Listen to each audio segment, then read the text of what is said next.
मुख्यमंत्री एकनाथ शिंदे और 15 अन्य विधायकों की अयोग्यता मामले पर बुधवार 10 जनवरी को उन्हें बड़ी राहत मिली। महाराष्ट्र विधानसभा अध्यक्ष राहुल नार्वेकर ने शिंदे और उनके गुट के अन्य विधायकों की सदस्यता बरकरार रखी। नार्वेकर ने कहा कि उन्होंने ऐसा चुनाव आयोग के शिंदे की शिवसेना को असली शिवसेना के बताने के फैसले के आधार पर किया है। उद्धव ठाकरे के पास एकनाथ शिंदे को पार्टी से हटाने का अधिकार नहीं था। ये अधिकार सिर्फ पार्टी की राष्ट्रीय कार्यकारिणी के पास है। ये फैसला उद्धव ठाकरे गुट के लिए बड़ा झटका है। स्पीकर राहुल नार्वेकर ने कहा कि 3 चीजों को समझना जरूरी है। पार्टी का संविधान क्या कहता है, नेतृत्व किसके पास था और विधानमंडल में बहुमत किसके पास था। साल 2018 में शिवसेना पार्टी के संविधान के तहत जो नियुक्ति की गई थी उसे भी ध्यान में रखा गया है। साल 2018 में पार्टी के संविधान में बदलाव की जानकारी दोनों पक्षों को थी। राहुल नार्वेकर ने कहा कि इलेक्शन कमीशन के रिकॉर्ड में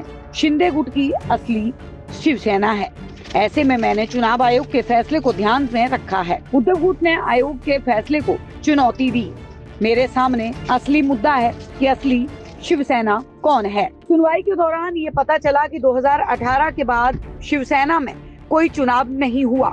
इस कारण 2018 का शिवसेना का संविधान मान्य नहीं है। ऐसे में हमने साल 1999 के संविधान को ऊपर रखा। राहुल नार्वेकर के फैसले पर शरद पवार की एनसीपी के नेता जितेंद्र आव्हाड ने सोशल मीडिया एक्स पर लिखा कि ये तो होना ही था। उद्धव ठाकरे, आप किससे न्याय की उम्मीद करते हैं?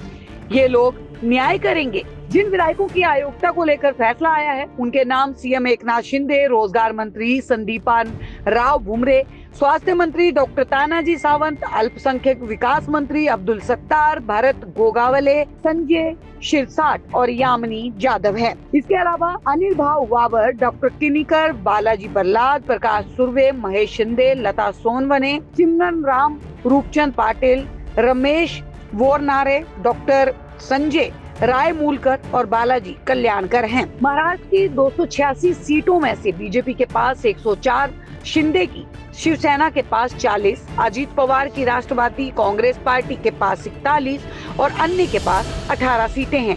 इसके अलावा महाविकास आघाड़ी में शामिल कांग्रेस के पास 44 सीटें, उद्धव ठाकरे की शिवसेना के पास 16 सीटें, शरद पवार की एनसीपी के पास 12 सीटें और अन्य के पास 11 सीटें हैं। ऐसे में शिंदे की सरकार के पास 203 तो एमबीए के पास 83 सीटें हैं। जून 2022 में एकनाथ शिंदे और कई अन्य विधायकों ने तत्कालीन मुख्यमंत्री उद्धव ठाकरे के खिलाफ विद्रोह कर दिया था। इस कारण शिवसेना में विभाजन हो गया। फिर राष्ट्रवादी कांग्रेस पार्टी, शिवसेना और कांग्रेस की गठबंधन वाली यानी एमबीए की सरकार गिर गई थी। इसके बाद शिंदे और ठाकरे गुट ने दल बदल रोधी कानूनों के तहत एक दूसरे के विधायकों के खिलाफ कार्रवाई की मांग करते हुए याचिकाएं दायर की। सुप्रीम कोर्ट ने शिंदे और उनके विधायकों की अयोग्यता को लेकर फैसला सुनाने की समय सीमा 31 दिसंबर 2023 तय की, लेकिन कोर्ट में हाल ही में अवधि को 10 दिन बढ़ाकर फैसला सुनाने के लिए 10 जनवरी की नई तारीख तय की गई थी। एकनाथ शिंदे और बीजेपी की सरकार में पिछले साल जुलाई में अजीत पवार शामिल हो गए और उनके नेतृत्व में शरद पवार की एनसीपी के खिलाफ कई विधायकों ने बगावत कर दी। फिर वो महाराष्ट्र सरकार में डिप्टी सीएम बन गए। आप देख रहे हैं सौगंध टीवी, सौगंध वतन की।